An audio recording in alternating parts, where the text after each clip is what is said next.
My name's Eric Connor. I'm Dean of Students at New York Film Academy, and it's a most unique honor to introduce up-and-coming star Al Pacino.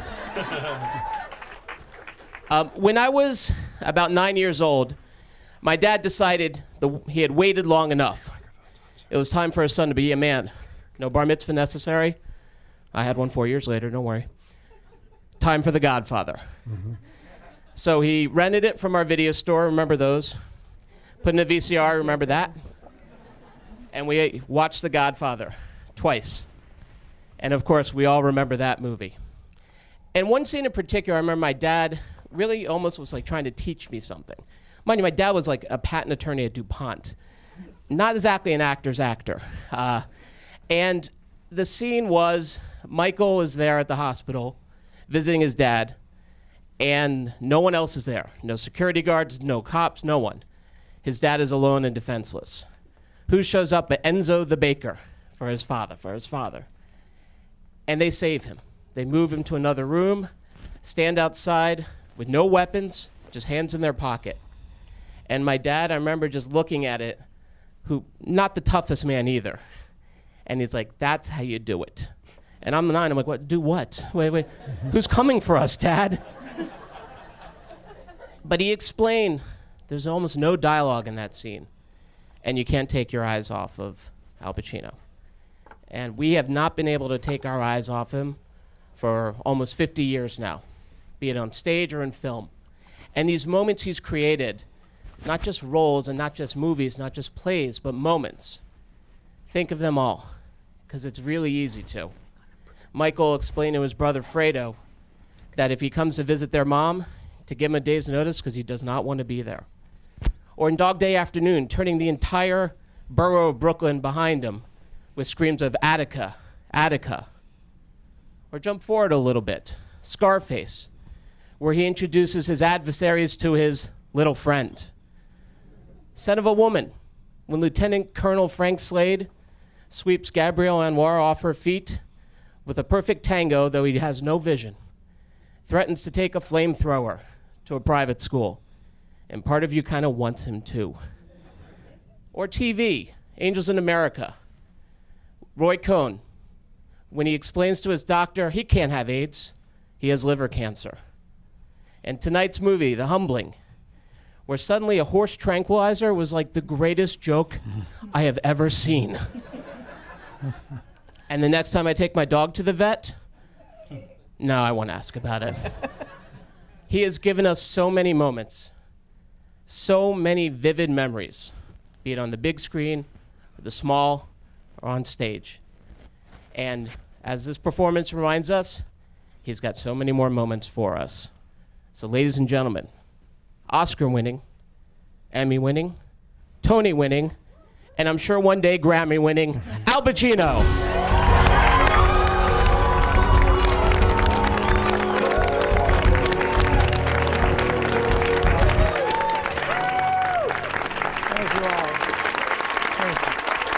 Very good.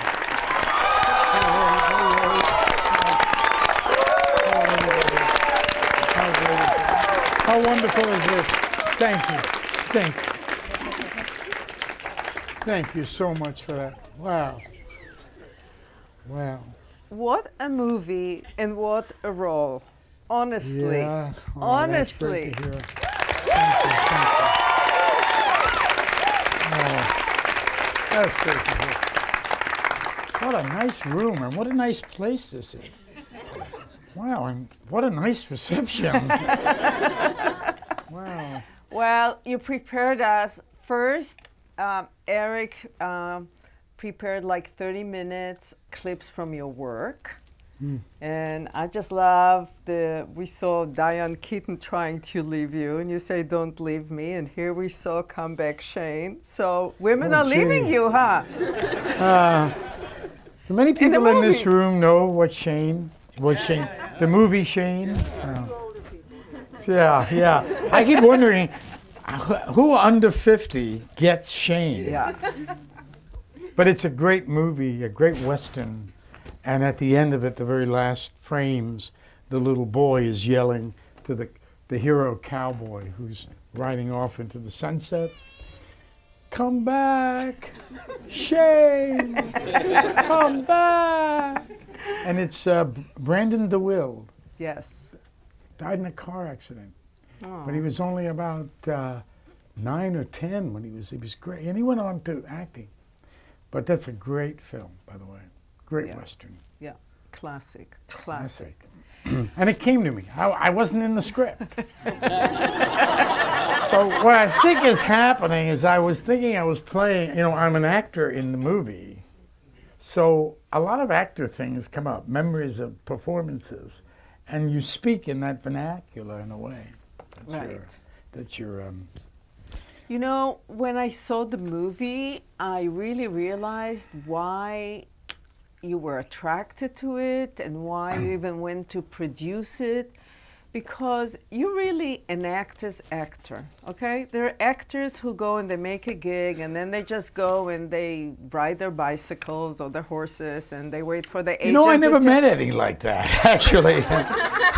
They're usually really scrubbing and scrounging around for another part, like me, Yeah, but once they get the part, I know a lot of people who basically see that as a job. I see. And as a paying job and a gig.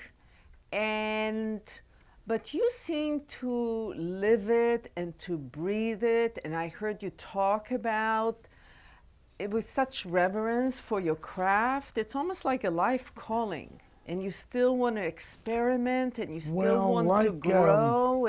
Like the guy from Humbling, acting saved my life, really. I think it's, of course, we all have our reasons for being here or lasting this long.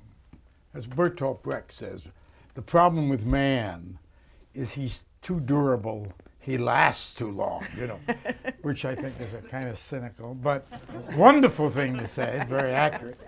But for a playwright. For a playwright, yes. Okay. A great one, too. Doing his thing. But at the same time, I think that it did save my life. Like, that's the thing with this character in The Humbling. My agent, John Burnham, told me about this book and said, I think you'd be interested, Al, maybe make a movie of it. So about 5 years ago, I read the book. And the thing, there are a lot of filmmakers here, are there? People are going into film? Who are you people? Oh, you're actors. Oh, no wonder I don't know you. Right? But if you're going to make a movie, right, the whole idea is that you make a movie about something, and to be able to make a movie about something something that's sort of in your wheelhouse, so to speak, it's something that you relate to. It's important because making a movie is so hard. It's very difficult to get a movie together, and oh man, you've heard it many times. But to have something you feel you understand. That's why I had a lot of fun doing a movie I made called Looking for Richard. Yes. It was sort of about actors trying to figure out how to do Shakespeare, then people and everything else. And so it had a very visceral connection to it. Well, a book about an actor going downhill and losing it and getting older and falling apart seemed very appropriate for me, and I thought this is going to work. So, and then also, it's a world I know. It's the theater, which is what I was prominently involved in all my life, is the theater. Although I made many movies, and I'm grateful that I did. And then I thought, well, let's see if we can.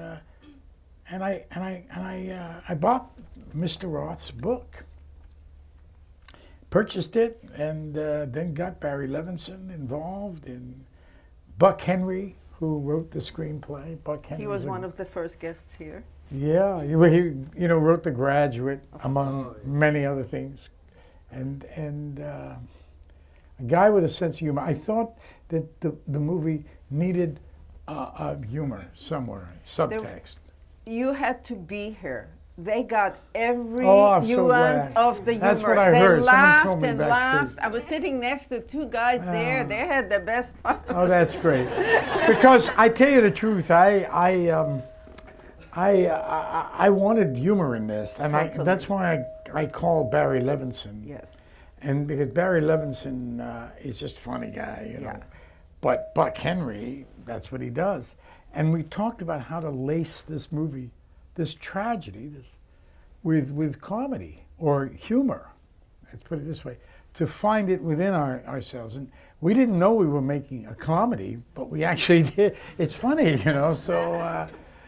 And I think it made it more complex and more interesting. Yes. And it was surprising because you never knew when the tragedy is coming and when the comedy is coming. And that whole thing about what's real and not what's real, it was always surprising. And I thought it was like a very inventive way of telling the story. It could have been very static. Well, the idea is, of course, you know, that it's such a downhill thing. It's such a downer, and you know, you can't make a movie like that. People just don't want to see that, you know. And so, and all books are adapted into screenplays and movies, and that's how it's done, really. So it's really not the book. It's really an adaptation of the book. So it's better to think that way. Yeah. Did you ever read a book by Philip Roth called The Plot Against America? No. Oh my God, it's amazing. Amazing. Yeah. Well, he's one of the greatest writers. I've read about 4 or 5 of his books, and I've loved him for years. And then I met him. I had the chance to meet him, which was an experience. I have to say. Yeah. Well, it was a bit shocking because I just had purchased his book, and I was at a party for the Rome Film Festival in New York, and there sitting in an armchair away from everybody was King Philip, and he was just sitting there. And I went over and did try to kiss his hand, and he just said, "Don't do that." That didn't happen. No. You're still playing that movie. Yeah. But I didn't know what to do, so I just said, you know, I'm a real admirer of yours. You're such a. My name is Al Pacino. And he stood up and he said, "I know who you are." And I said, "Oh well, good." So I got your book. You know, I felt now I sort of owned a part of him or something. You know, I felt a little embarrassed. And he said, "Yes, I know." I said, "Well, so you know, there's so much in it. I just love the book." I said, and you know, it's funny too. You know, it's like, whoa, I went too far. It wanted nothing to do with that. He just looked at me and said, "It's not funny." End of story. I said, "Well, I didn't mean funny. You know, I meant like it's kind of a human concept." You do all that stuff, and then you just sort of kind of sneak out of the party, you know. Before it gets worse. Yeah. Before it gets worse, right? And you know, the thing that did strike me funny, and there are actors here, so you know, one of the things that tickled me was the idea that someone who's an actor, like Simon, wanting to become a human being. And that just made me laugh. An actor who wants to be human. It just sort of struck me. You know, I mean, we sort of play human beings, don't we? And so you got to be one to play one. Yeah. But I thought the whole idea that he had lived his life in this way and had lost his talent and now needed to go out in the world and face life. And you know, and he was not quite prepared for it, as none of us really are anyway. But like my friend used to say, you know, in life, you know, they never show you the small print on the box, you know. You'll see. You'll find it. Oh, yeah, I didn't read. That happens to us? Oh, gee. But anyway, it goes this way. The idea of an actor losing his desire or his appetite. Yes. Because when you're an actor and you're playing in the roles that someone like a Simon. I recommend to you a movie called The Dresser. If Yes. you ever get hold of it, Yes. it's great for an understanding of the act. Albert Finney Yes. is amazing in this part. I thought this movie was even better than Wow, The Dresser. well. I really did. But- I but- really did. Thanks. I really That's a did. great compliment, I must say. But that is a great thing to say. Thank you. But the idea that an actor loses his appetite or desire is questionable.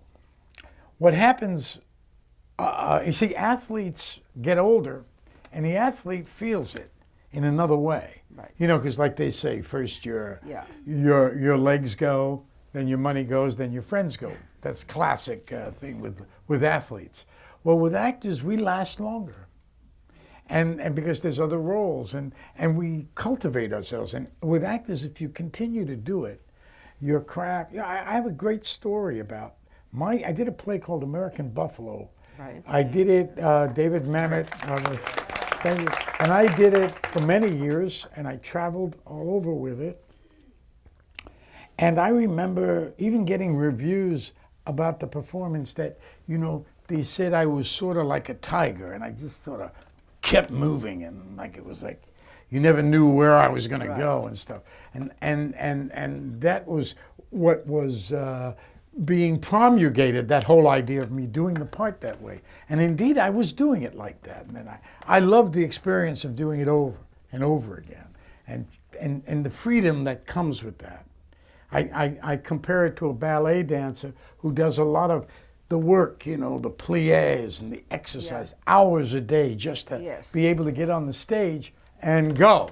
Right. And just let her instrument take over and not worry about her if she's going to fall or this and that, because she's freed. And with acting is the same thing. The more you're in a part and playing it, more freedom comes through, more of your unconscious, more of your imagination takes over. So I was doing this play on and off. Well, I did about 3 or 4 movies during the run of the play. I did it on London in the West End. I did it in Washington, San Francisco. I did it in New York, everywhere. So finally I was in Boston, and I was at the Curran Theater, and I had done it now on and off for 4 years. So I make my entrance, and and there's a classic line in it where he comes in and he says, "Fucking Ruthie, fucking Ruthie." I don't get it. "Fucking Ruthie, fucking Ruthie," and he really gives it. And then one time I did that, and I said, "Fucking Ruthie, fucking Ruthie." I knew "fucking Ruthie," right? "Fucking Ruthie," right? And I finished "fucking Ruthie," and then I went blank. Right. I lost my words.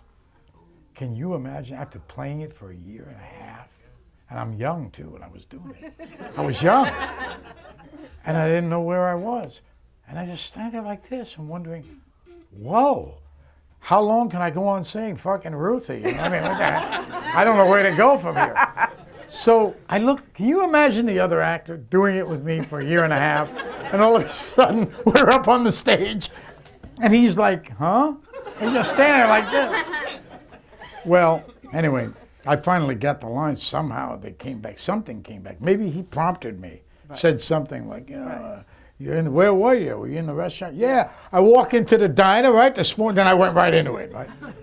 We were in London doing it, and we're doing I'm doing the part, and we're doing the play in London, West End, you know, theater. And we're in the middle of a scene. Yeah. And all of a sudden, coming down the aisle, I see someone coming, right? And we're in a proscenium, so we're talking, and we're in the middle of the play. And it comes right down, woman comes right up to the foot of the stage, looks up at us in proscenium. She has a cigarette, and she says, "Got a light?" "Got a light?" This is London. And my friend turned around. He's in the play with me. He says, "What, lady? We're working here. We're working here." I said, "Look, come back later. You know, come later. You know." And then Louis came down, took her away. Anyway, to get back to the back. I'm in Boston, and I'm on stage. I make an entrance, and I'm just doing it 4 years. I don't know. And I realized after about 15 minutes, I didn't move. I didn't move. Just was there. Wow. So all the words were coming out. I didn't have to move. It was over. So a new phase in the play. So what I'm saying is I use that as an example of what time can do in a role. Right. Where it takes you. And it happened with a lot of theater actors that I've seen who've done just theater. Now, of course, Simon does theater. And Simon's whole thing is that he is, it's kind of almost abusive when you get older and you have to do these roles, these big ones, like King Lear or whatever you're doing. The rigors of the stage, the hours of emoting, and you can't fake it. You can't pull back from it. You just can't do it. And sometimes you're doing it, you're doing that 8 times a week. And that's what he was doing. And so as Olivier once said, Laurence Olivier said, what do you like best about acting? And he said, the drink after the show. So, that's sort of true. And this wears on you. And as you get older, your stamina starts to go. Yeah. Again, very close to an athlete, because actors are emotional athletes. That's what we do. We live in that. That's our No, I've seen Baryshnikov when he was young and he was flying in the air, and I see him now and he's trying to find a different Well, now way. he's acting, actually. Yeah. He's in plays now. Yeah. And even when, But then they teach dance and choreograph things, and if you're in that kind of a thing. But with Baryshnikov, he was so amazing that I didn't see him he never saw himself as a choreographer. Yeah. But with Simon, and then the memory starts to go, and that becomes a real issue for him, I think, because you're in one play, which I have done. I have to say, pretty much everything Simon is doing, I have done, right. But about 30 years earlier, But I was in a play one time, and I went in a Shakespeare play, and I went from my lord, I've said, to my lord. I have remembrances. And I was starting to do Ophelia's lines from Hamlet, and I wasn't even in Hamlet at the time. I was doing another Shakespearean play. It gets rough up there, especially when you're tired. They do it 8 times a week. It's crazy. And, so anyway, Simon gets this thing. And I think he somewhat talks himself into thinking that he's given up on acting, that he's losing the appetite, his desire, because he's losing use of his tools. And it's a way of coping with the fact that he's deteriorating. Right. And because like an athlete, the actor needs a lot of this vitality, a lot of this energy, and of course, memory. He's losing the memory of parts he's played all his life, so imagine a new role. That gets tougher, naturally. All those kinds of things get tougher. And in movies, it's not the same, because when it goes in movies a little bit, you have cue cards. You have, you could stop a take and go back, but when you're acting on the stage, it's just a different. Can I tell you about a story? Because when I saw you in Toronto, I told you that I worked on Godfather 2 was my first job. And you said to me, was that the 70s? And I said, yes. And you said, I don't remember the 70s. But I remember we were shooting the Senate scene on a Friday, and there was like, the stage was so, by the end of the day, it was like so, the air was heavy, and everybody was with suits, and all day long, and I remember you got out of the stage at 6 o'clock, and you said, I can no longer do it without any alcohol. And That's wonderful. That's what I long for now, you know. I've given that stuff up. But I use that sentence all the time. I'm You know so what I glad I said that. See, I thought I was a teetotaler my whole life now, you know. That's great. mean? Oh That's my good. God, yes. But that's why I don't remember the 70s. Yeah.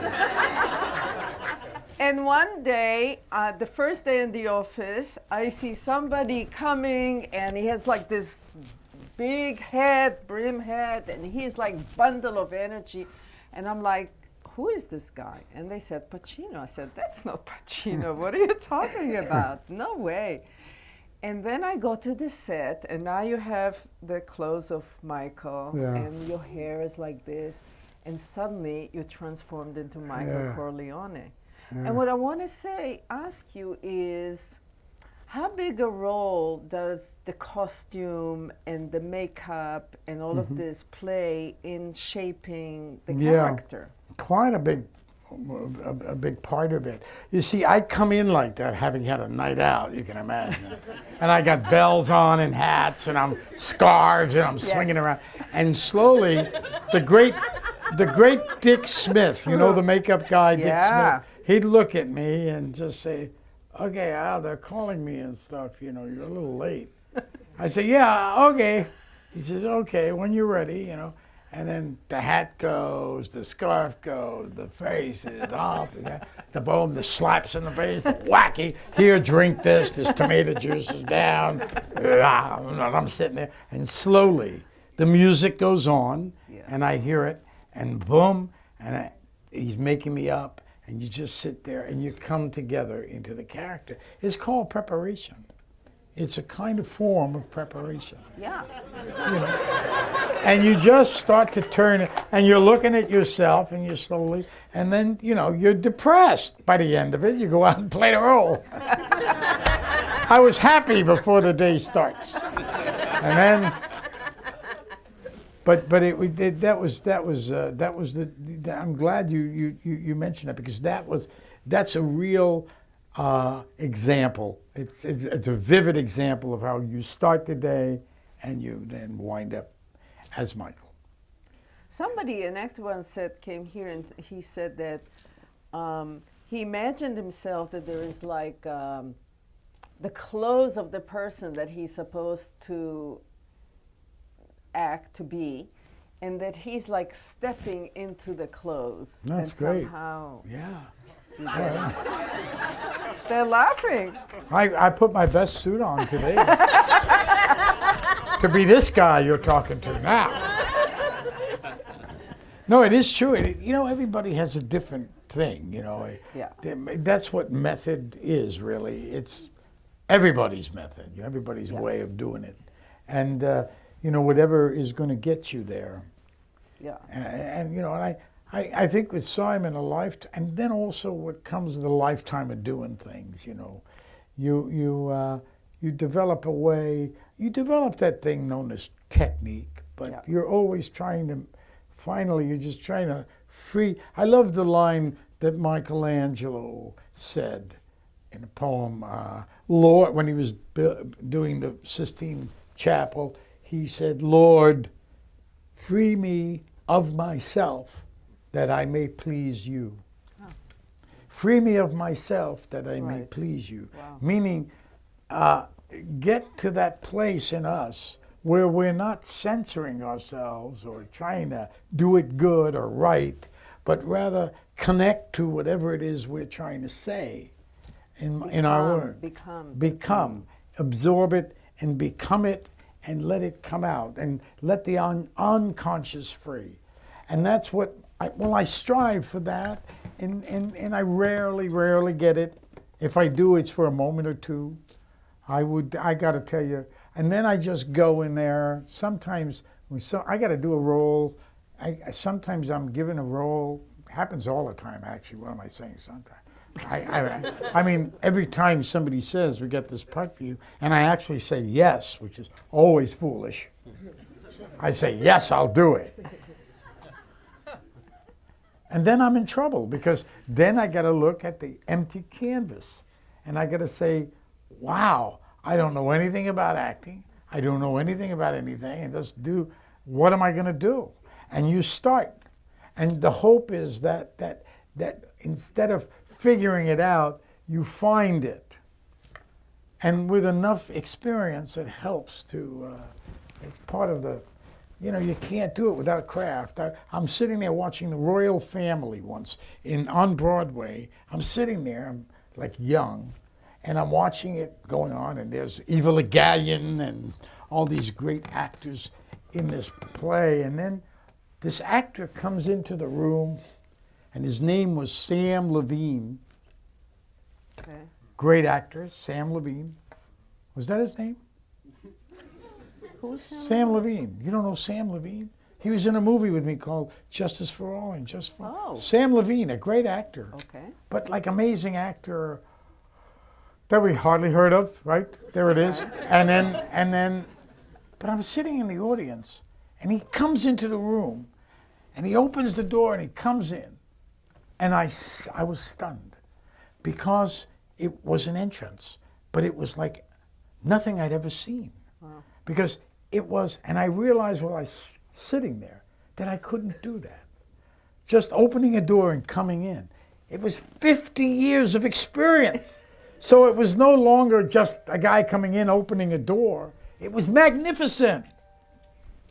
It was a great moment. And I was stunned by it. But I knew back then that I would not be able to do that. I would not be able to do that for a long time, if ever. Wow. And that's, Well, what do you I think don't that know. comes from? That comes from all the times he did it. All the times he did entrances all over the place, you know. And he played so much. And these are the things that after a while you learn as you get older, really. To get back to Simon, though, I think that there's two things. If Philip Roth writes a novel about an actor losing his desire to act, what is he thinking about? I would think, I'm guessing now, he doesn't really know actors. He's never participated with actors. Right. He's a writer. He's Right. a literary person. Right. So he thinks of someone losing that like writer's block. Yes. You know, all of a sudden you can't write. Yeah. That's a whole other experience. Yeah. Because all of acting is private. All of acting is too, by the way, and I'll explain that. But all of writing is private. So that when he is then thinking about it, he's saying, but actors don't get writer's block. Actors act. The very natures, they say action. They're ready, they're like fighters, you know, they're ready to go. Give me my words back and forth, you know. They need that to. So what one is losing one's talent is really not the same as a writer having writer's block. So that was one of the first things we had to figure out in making a movie about an actor doing it. So how does an actor turn around, who's considered a great actor and doing it all, how does he turn around and say, I can no longer do this? So you have to come up with the ideas. And so that's how we figured out the memory loss, how we figured out that, you know, you're in plays and the exhaustion, the stress, the drinking, the depression. That's why he sometimes imagines things but they're not happening. I had an experience once. I like to relate it as much as I can because it's funny, but it's very interesting. I was doing a play in New York many years ago, a Shakespeare play, and I was exhausted, and I was young, relatively, and I was doing this play, and every time I had a hard time doing 8 shows a week. And on the weekends, we had like 5 shows. So you'd have a show, and you did the play at 3, 4, 5 o'clock, you were done. At 7, you were doing it again, right? And you were on there doing it again, and you're just like, and I'm doing the Shakespeare part again, and I'm doing this soliloquy, and it's like, I'm saying it, I'm saying the words, and here we go, and I'm talking about it, and this and that, and it's long, and it's arduous. And then I think to myself, I said that line before. And then I thought, wait a minute. I'm saying my lines twice. I'm repeating myself. I say a line, then I say it again. And the audience is looking at me. And they're being very, very kind. Because they know I'm losing my mind. And they don't know what to do. And I'm really, really scared. Really scared. It's not like I'm hearing echoes. It's like I think I'm saying it again. I'm so fucking tired that I'm just, then I realized I wasn't saying it. I don't know how I realized that, mercifully. And the audience didn't know that was going on with me. So all these private moments we have as actors are I think it was very well done in the movie, those kind of moments. Yeah. Well, very well done. That's one of the reasons. Or he doesn't know whether he actually said it or didn't say it. Did it happen? Yeah. Yeah. Well, I think that's Barry Levinson who's able to do that in a very subtle way. Because I've seen it, I've experienced it with people who have been very depressed, who have actually asked me if I just did something. And I was with them. And I said, yes, I did do this thing that they said I was doing. They said, okay, good. I just wanted to. So it does happen, the unconscious. And with film, you can do it because you do the scene and then you're sort of in the character. Yeah. And I like that Barry Levinson didn't do any fancy stuff, film stuff with that. He just sort of did it. And it had that kind of, some people have trouble with that. But I thought Barry, we only did this movie in 20 days. I was just going to ask you about that. Yeah, 20 days. We didn't have the time. One of the reasons is because there are times when you do these movies and you need the right cast. As you can tell, the people who were in it were people that, especially with Greta Gerwig, who's the girl is really wonderful. Amazing. And so you need that, and sometimes they with the small budget film like this, a movie also about this kind of subject is not necessarily, it doesn't have big weekends, in other words, but at the same time, so the producers need and want to get people in the roles that are maybe not right for the part, but right for the territory that the movie is going to go to when it's done, so they can make their money back. And consequently, I've seen movies which will remain nameless. I've probably been in them, believe it or not, but they're not as, the movie doesn't work as well because a lot of the actors have been cast because of territories. Yeah. And so you get the wrong actors in the wrong part, especially when you're doing an ensemble, and it throws the movie off. Yeah. And so the idea of casting this, went on. And then we would shoot 3 or 4 days and not see each other for another week or two, come back, shoot again 5 or 6 days. This would give Barry a chance to, well, we were shooting a lot of that stuff in his house. Is the house? The house is his house. Wow. It's a real example, and I'm very happy to say this. So if you're ever going to make films or be in them, it's a real example. I like to shoot I enjoyed this particular kind of movie this way. But it's an example of really doing an independent film. We did this for under $2 million. $1.8 million is what this cost us. You guys have no excuses now. Today's you world. Don't. But like you say, all you need is a plank and a passion, right? Let's face it.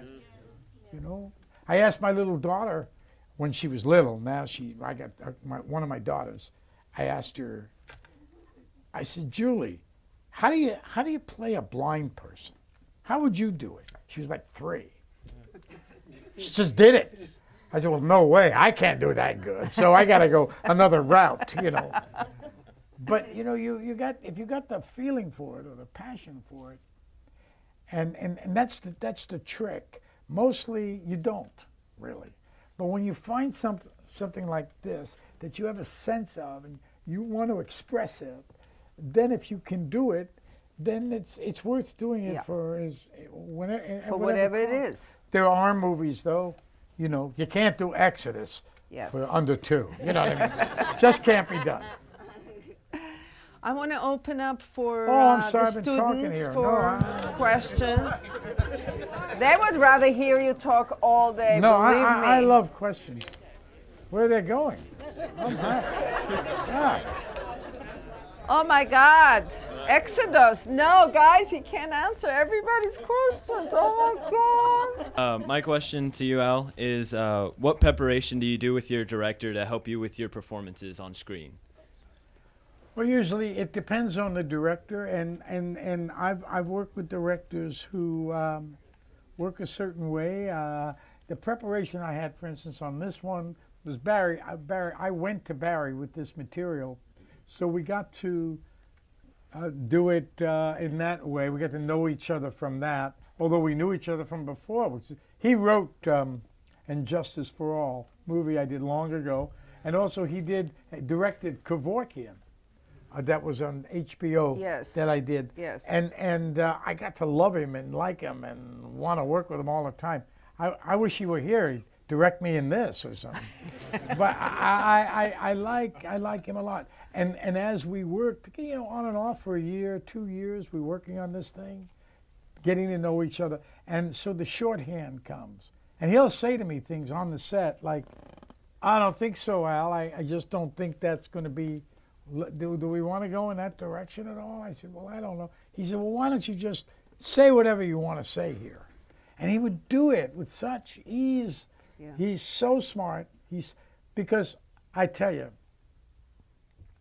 we don't really understand directors. I mean, our business doesn't recognize them in the way that you learn to understand them as you do this enough. They're very special. They're very taken for granted. And a lot of them aren't really that good. That's the truth. But a lot of them are. And there's a difference. I can tell you, I see it all the time. You see great acting in movies, but it's not enhanced by what the director is doing. So that's a big part of these things. Stage, actors have a little more control in. We're up there and the director finally goes, but even there you need directors. It's our world today. But filmmakers, boy, they're underrated, I have to say, but necessary.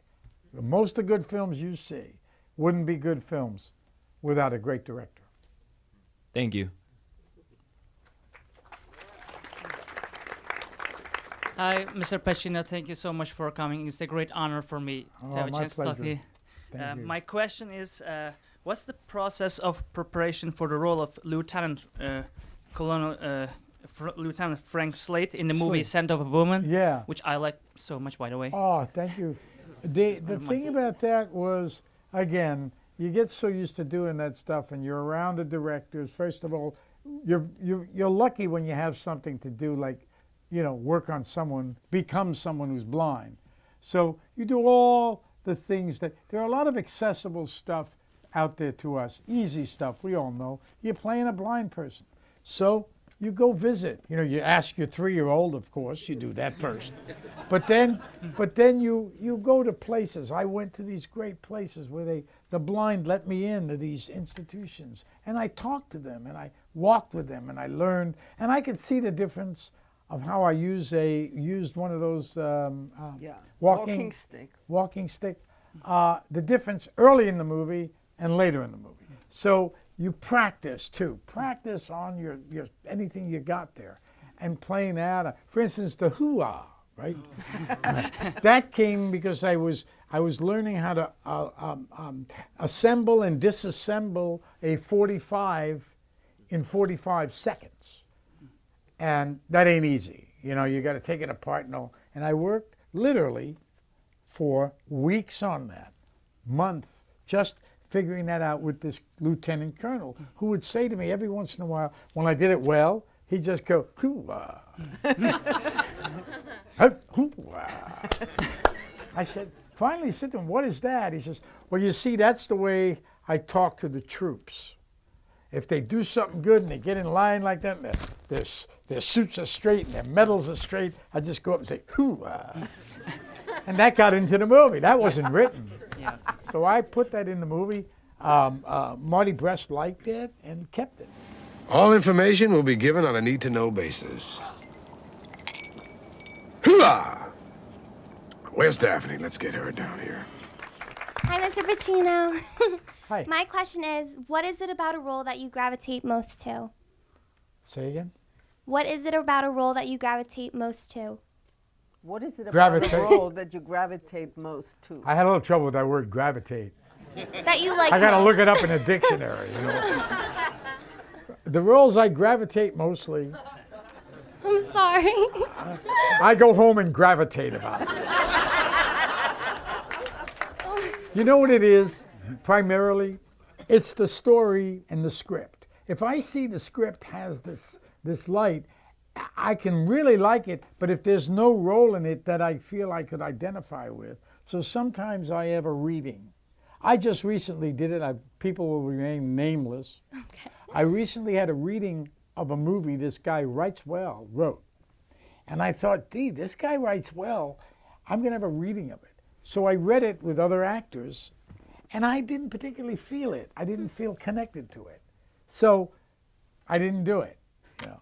Roles that gravitate to, sometimes I've seen parts and in the theater, and somebody did, that I really thought, I want to do that. Hey, I did Scarface because I was here on Sunset and went into the Tiffany movie house. It was a movie house in those days.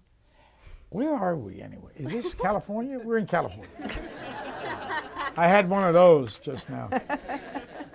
So I went into the movie, the Tiffany, and playing up on the big screen there was Paul Muni as Scarface. It's a great performance. He was great in it. And after it was over, I just said, I want to do this. I want to imitate him. I want to do it just the way he does it. Of course, I didn't finally, naturally, but that's how we did it. So you never know when you're going to find something. I suggest reading. Of course, it's tough reading books these days, but you should. I really believe in it. I think because, you know, the Russians saved my life when I was very young, like your age.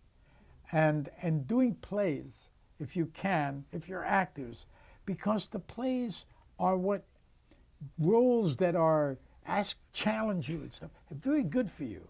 Because also you're doing plays sometimes that ask of you a lot of stuff. I mean, they ask you to do more than some of these roles we get cast for that don't ask that much of us, really. I mean, if naturalism, we do it, you know, you do this. But the roles that ask a lot of you is where you develop, where you broaden your horizons, your imagination, and what you learn from this great literature. I mean, if you're a cellist, right, you're going to want to play Bach, no? I mean, why wouldn't you? You're a cellist. Bach wrote for you. And eventually you want to play it. You play anything on it. But finally, that's what you want to play because that's going to get you the kind of joy, the kind of excitement that is going to change your life, really. Changed my life. A lot of the parts I played as a youngster made me broaden my scope and my understanding of things. It's really important to open yourself up to that. Thank you so much. My family and I love Two Bits, by the way, and Jack and Jill. Love to? Two Bits. Your film, Two Bits? Oh, yeah. gee. Wow. And Jack and Jill. I like Jack and Jill. Oh, Jack and Jill's a winner, man. No doubt about that. I almost pulled a Jack and Jill on these guys in the front when their phone was going off. You know? Hi, Mr. Pacino. Thank you so much for coming. When you answered the first question, you mentioned great directors. So I was wondering what, in your opinion, makes a director great? I wish I knew, you know. I wish I knew because then I would direct. but I have no. I was talking to Barry Levinson about this today. It's very hard to understand why John Ford was able to do what he did, because you don't even see it. You know, sometimes it's, it's hard to even see. But a lot has to do with where they can place a camera. Like, for instance, Brian De Palma is a great director. So I was there doing Scarface with him. He directed Scarface, among many other things. He directed Untouchables. Yeah. Man, Incredible. you know. Dress to Kill, the first one. Dress to Kill. Carlito's Way he directed. So I woke up at the Fontainebleau Hotel in Florida. I like to go there sometimes. So I remember being outside with a couple of friends, sitting outside in a big deck by a bar. You see this all the time, yeah. And you look out to the water, and there's the beach and the water, and you're up high looking out. You can look out pretty far. And I look out and I see all these people sort of facing the ocean in a kind of semicircle, about 100 of them looking out. I thought, what happened? You know, did some sort of large whale get washed up on shore? And I looked, and I stood up on the thing to look out, and I realized at the surf, standing there, was Brian De Palma, and all these people were just looking at him, and all he was doing was trying to figure out where to put the camera. And I said, I'm not doing that. Imagine all these people waiting for you. Every decision on a movie, it's the director. Yeah. And they're all, and then where does that camera go? That's the thing. And that's what makes a movie. And there's an appetite to do that. There's something like someone who can take good pictures, you know, and also likes to get people around and likes to tell stories. Directors that like to tell stories and like to visualize them in that way, in that manner. The same with screenwriters. You know, screenwriters are not novelists and they're not playwrights. They're screenwriters. And you know it. Once in a while they come along. Yeah. And they're as rare as anything else. Yeah. It's just us actors that are plentiful. There's a lot of us around. Thank you. Good evening, Mr. Pacino. Good evening. If you had a chance to meet yourself as a beginning actor, is there any advice you would give yourself with all the knowledge that you have now? Oh, I'd say definitely just keep going, man. Yeah. This is a good life, baby. You bet. I mean, I wouldn't think of anything more wonderful to happen to me than to see my children be actors and act in a play with them. You know, it's a ways off for that, but I'm working on it. But yeah, I would say myself, you know, there was no talking to me when I was that age. So no matter what I said, I wouldn't listen. Thank you. Have a pleasant evening. You're welcome. You said in the beginning of the film to the woman who killed her husband, I can't remember her name, you said to her that she was very socially awkward and putting you in like a bizarre position. Do you have any stories of like people you've met, like odd people who've said weird things or asked bizarre things? Like crazy. We don't have the time for that, man. Let me tell you. I met the weirdest. I've met people that it's just, and I'm, you know, people, it's great with me and people. It's just for some reason I got lucky. I love them and they're always great to me, really. And they have been. But there was a period, I guess that period when you're sort of a sex star. Yes. It was a long time ago. And I had some interesting experiences, is all I can say. I'll let it ride at that. Like I needed protection and all that stuff. I was Justin Bieber, guys. Brilliant, thanks. Oh, the good old days. Yeah, the good old days. Whoa. Thank you so much for coming and for your time. Oh, my pleasure. My question for you is, as you were growing up as an actor, what was like the biggest struggle acting-wise that you found, and how did you overcome it? Well, I remember doing this is a story for me that is so interesting, because a woman named Blanche Rothstein was my 8th grade teacher, and I was in the plays there. She was very encouraging. She came to my house. I was a very poor kid, came from the South Bronx, and I lived in a tenement, and this woman came to my house and climbed up to the top and talked to my grandmother and told my grandmother that she thought that I should continue doing this. So isn't that great? I mean, a teacher takes a time out to go and talk to this boy's grandma. But I got into the High School of Performing Arts. What was the question? What was your starting. The struggle, the struggle. Oh, the struggle. This is interesting, because it's good for actors to know this, I think. It's very important. I think it's one of the most important things to say to young actors. And you're all young here, so I'm going to say it. I'm not a teacher, so otherwise I'd teach. I'd gladly teach. If I felt I could impart stuff and help you, or help people who do this with me, I would have become a teacher for sure. I know teachers, like I know directors, teachers that are great and have been and have the gift. It's always about a gift. Anyway, I was in the High School of Performing Arts. Have you heard of it? In New York?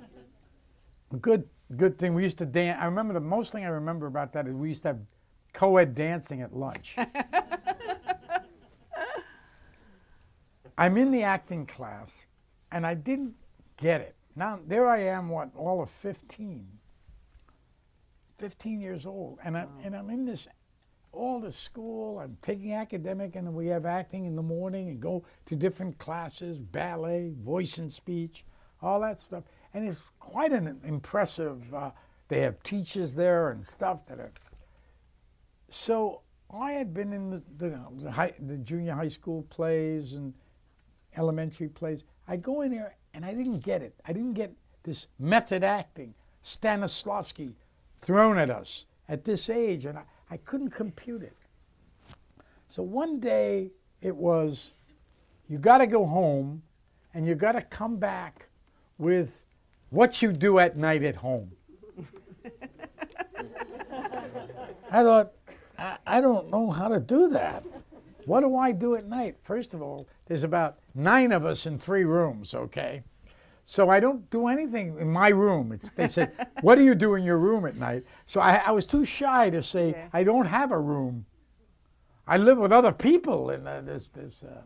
So I did have a bed. And I pretended that I would listen to the radio and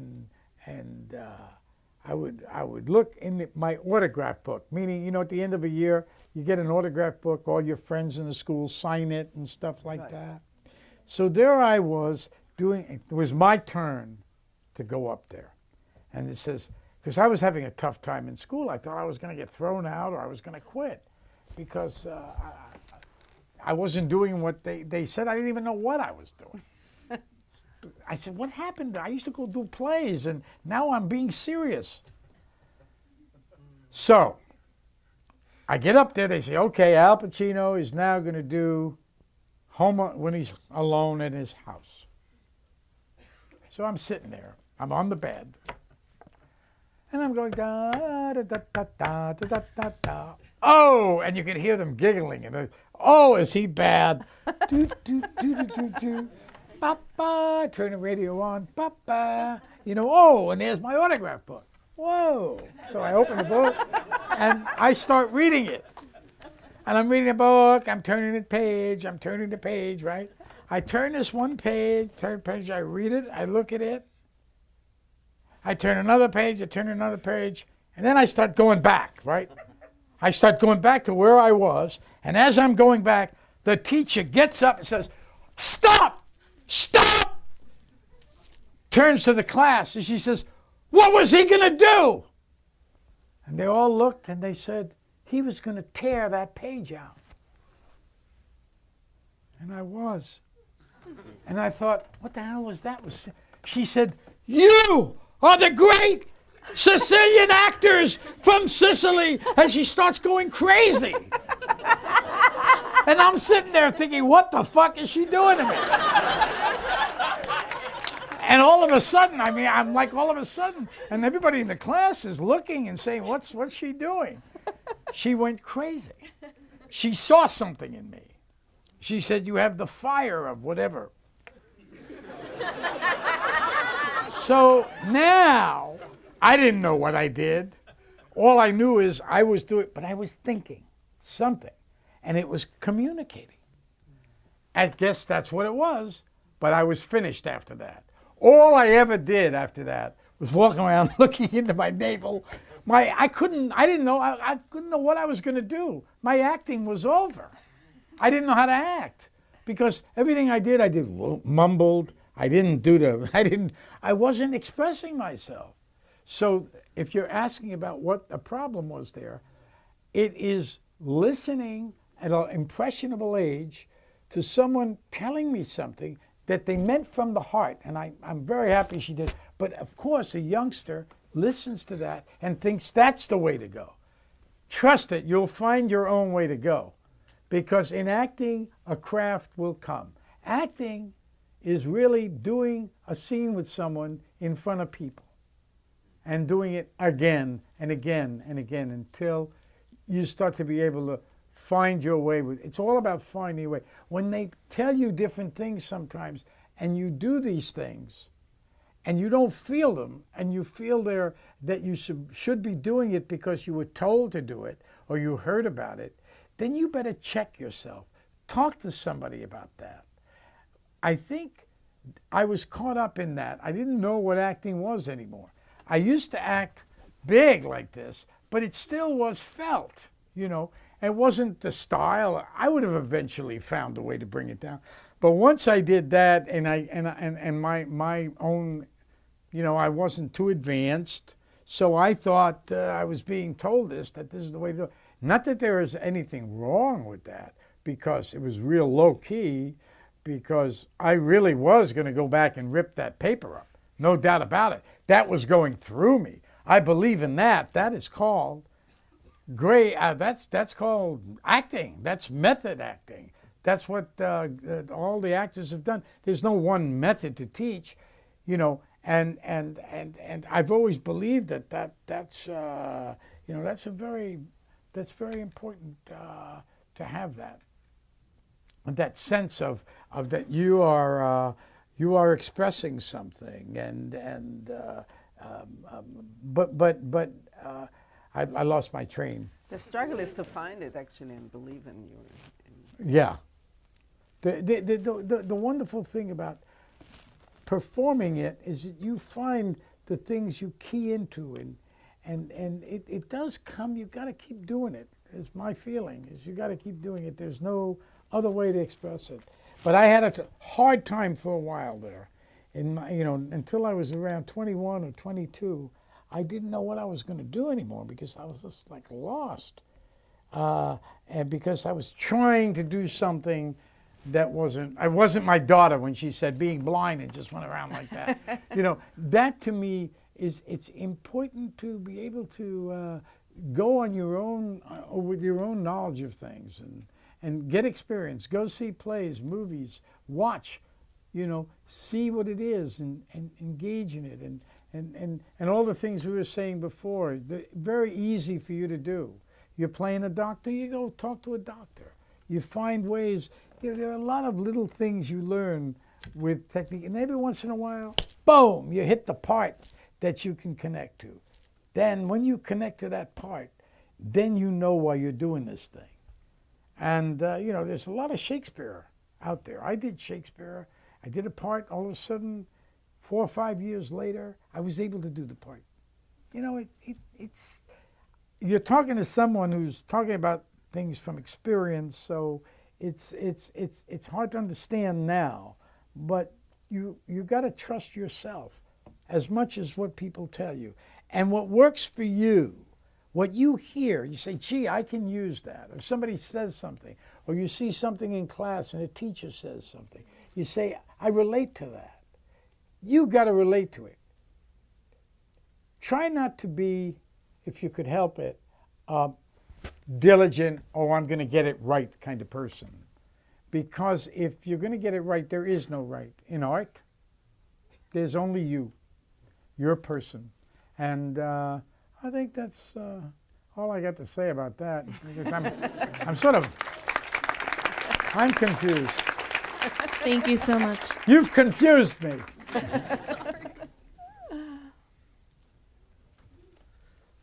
Sir, I would like to say it's an honor. This is my question to you. Yeah. Sorry. If you could bring back any of the acting teachers, aka Meisner, Strasberg, Adler, Stanislavski, or Brecht, or etc., what would you ask them and why? You know, I've known a lot of great people in my life, and you know, I would ask some of these people who I've known myself, some of the people you mentioned, I just would say,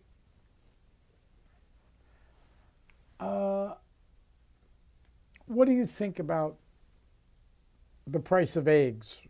Or what do you think about what's going on now in Peterson? Because they were the kind of thinkers and people that no matter what was going on, they'd have their own way of seeing it. That was what was inspiring about them. That's what great people have. They say something different. That's usually what I've noticed in my life. And about acting, I sort of know that they would say that they don't know, because it's about experience. Stanislavski started with the theater, and Stanislavski method came in the theater. And that was a style at the time. Things change all the time. They're moving and going, and the times change, the fashions change. What works doesn't work. This is really what it is. And most of the acting you see is that we have today comes from those people. But it's sort of a potpourri of all those things. You know, I studied films for Kevorkian. A lot of acting is private too. It's on your own, quietly, in a room, especially if you're doing a play or a movie, and you just go in it. For instance, I'm going to do a new David Mamet play next year. I've been reading it a long time now, months and months, just me. And already I could feel I'm getting closer to it. It took months. I get closer to it. But this is the way I work. I like time. I like to do things over time. I think most of those people would say that to you. You know, you take Bertolt Brecht. They would come in. I went to see Brecht's theater when they had the wall was still up in Berlin. And I went in. Took a taxi. And they let me in Checkpoint Charlie, you know. Wow. They let me in because they knew who I was. So, hey, hi, Al, and I went through. And I was in East Berlin. I went to his house, and I went to the theater they had, the Brechtian Theater, and I watched them rehearse. And there I was looking at this guy. He'd come in, and they'd say a few words, and they'd do boom, and they just talk like that. They'd say, what did you do yesterday? And they were gone. They must have been there a half hour. This is the foremost company in part of the globe, really. Wow. And but they'd rehearse things and put them together 6 months, a year, 2 years, and then they'd bring them to America, and everybody would go, "Oh my God, what is this?" Now, you get like 6 weeks, and you're got to go. With a lot of people you don't know. These people had it. I don't even know if that works anymore. Things have changed just because of films and television. So acting as an art form is going through a huge, major transition. But acting as an art form in theater is different than in movies. It just is. Because in the theater, the material you're doing, portraying, and the time that's taken to do it. It was a movement. You know, the group theater here in America was a movement. It came out of the 30s. It came out of it came out of the Depression and Clifford Odets and all those people. But the theater itself, with actors, was a movement. It was part of a revolution. But it's not applicable today. Right. It doesn't apply to today. So, you know, now today is films. Be honest, it's films. It's television in a way, but it's films. And we're in a transition. I don't even know where we are at this point. I can only know that I know what I want to do. But so when I would ask those people, I know that they would say, we don't know, pretty much, because it's a different world.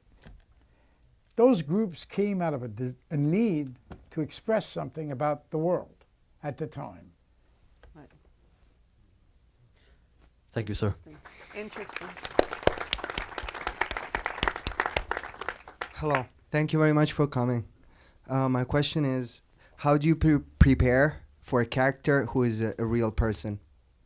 That's the best, because you know you get to know them. That's maybe the most I won't say easiest, but is the most accessible. Is you get to study them, to see them.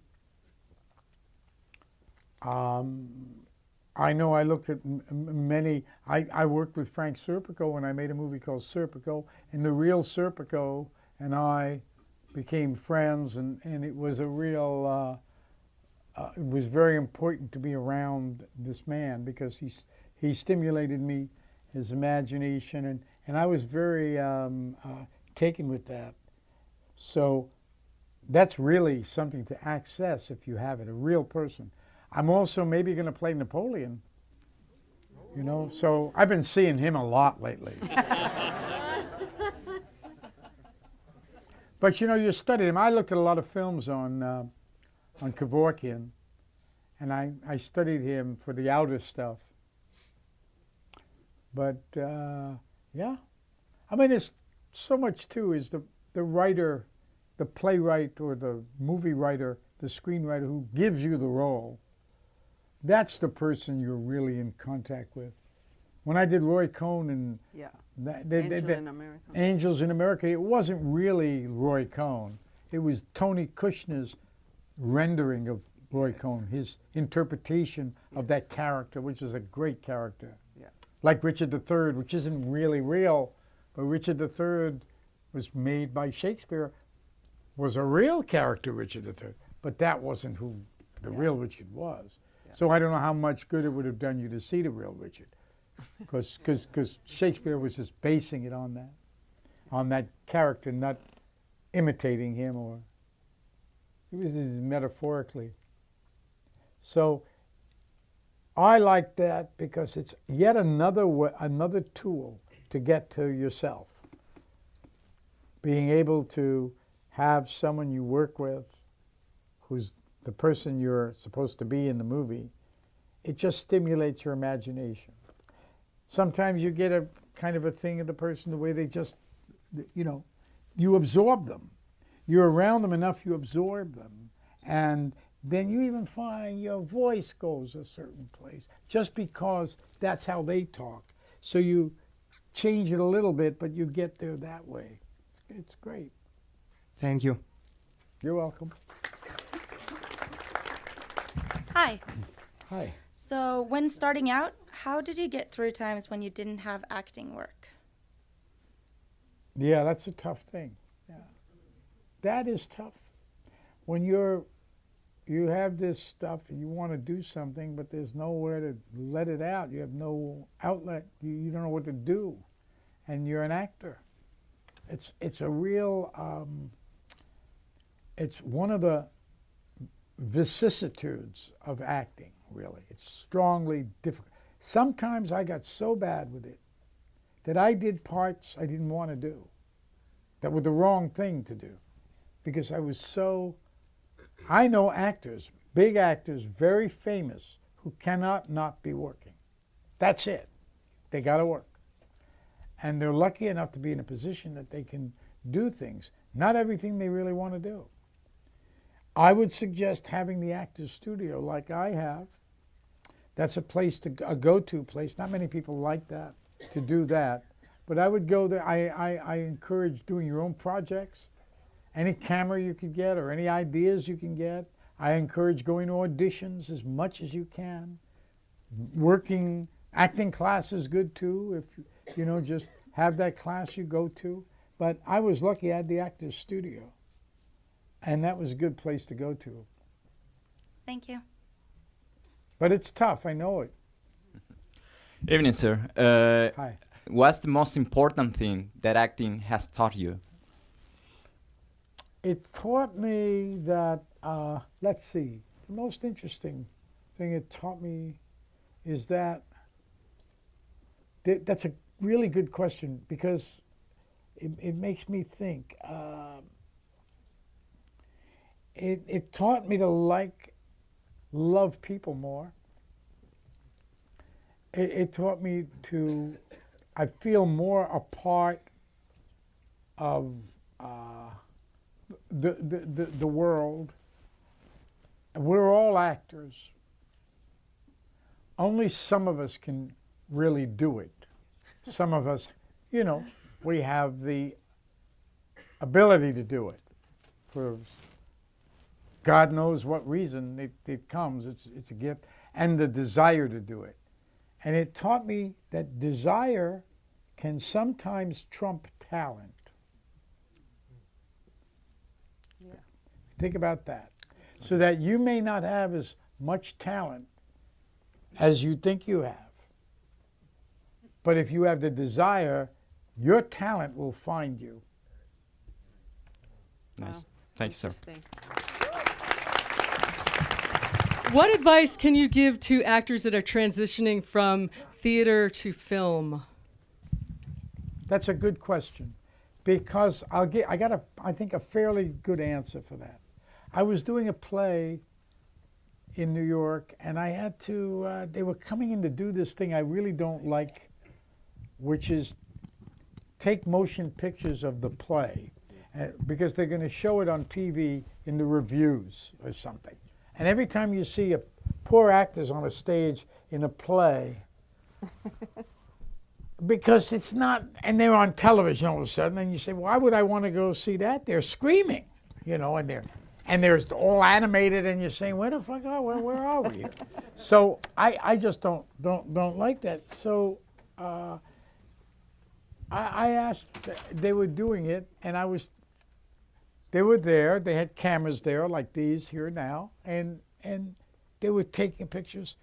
And I was doing a scene, and I thought, wait a minute. They were way back, like where you are, shooting me in the scene. And I couldn't feel it. I couldn't feel how to do it. So I asked the cameraman to come close here, right here with the camera. And then what happens is automatically, after you've done it a while, you start to acclimate to the camera, and you start to know that it's here. So your position, because the difference between an audience and a camera, the camera is your audience. The camera is what you play to. And so you when I first started, I never knew where the camera was, but I was working with a great director like Sidney Lumet. As a matter of fact, I think I had a dream last night. This is the truth. Dream came back to me. I had a dream last night that I was acting, which I'm always dreaming about, and I didn't know where the camera was. Actually, yesterday, doing this thing, that's probably why I had the dream. I didn't know where the camera was when I was on that television thing. It bugged me a little bit, but I'm not. And although you notice, I know you're there, but I'm not playing to you. I'm not playing to you. But the point is, you're not big enough, because if you had a camera like this, I'd ask you to come in. But then I got them too, so it's difficult. But when you have the audience, you play to the audience, so your performance is somewhat changed by that. But nothing changes except a sense of where you are in relation to the camera, so that you can think more with the camera. You can bring it down, you can make it less. And I keep learning about that. And I mean, you're doing things. I'm doing a movie, and you know you've done the play, the actual play of this, and I've made mistakes there. I've gone too far, and I've been too big, and what's communicated was too much. So you have to have someone adjusting you. If it's yourself, that's important. But you are playing for the camera. The camera picks everything up. Yeah. And that is someone you learn to. I worked with Jessica Chastain as Salome, because I did a movie with her a few years back, and we talked about that and how she immediately took from what was the theater and she just worked the camera, and that was something it's an understanding. I think it takes a while. It took a while for me to understand that. But once you get that, you know the difference. Thank you so much. So, in closing, you used to do great gibberish Italian. Do you want to do a little bit for us on the set? It usually comes out spontaneously. I see. But I usually do gibberish French, Italian, German, Russian. But I don't seem to see the point of it now. But I will do it if you want. That's okay. It's okay. Is it okay? I mean, I don't see the point, but I'll do. These aren't Italian people here, are they? So they if I do gibberish, they might think I'm telling the truth. I'm really speaking. Dus jaren con un pacino votatore. How do you say in English? Bese tutte me pare. E che si facciano rondata su tu pacciolone. Scusate, vi fate tu una tassa cigire. E che tu si imbacciano non pare. E tutte sinore. Che schicquare non lo facciamo.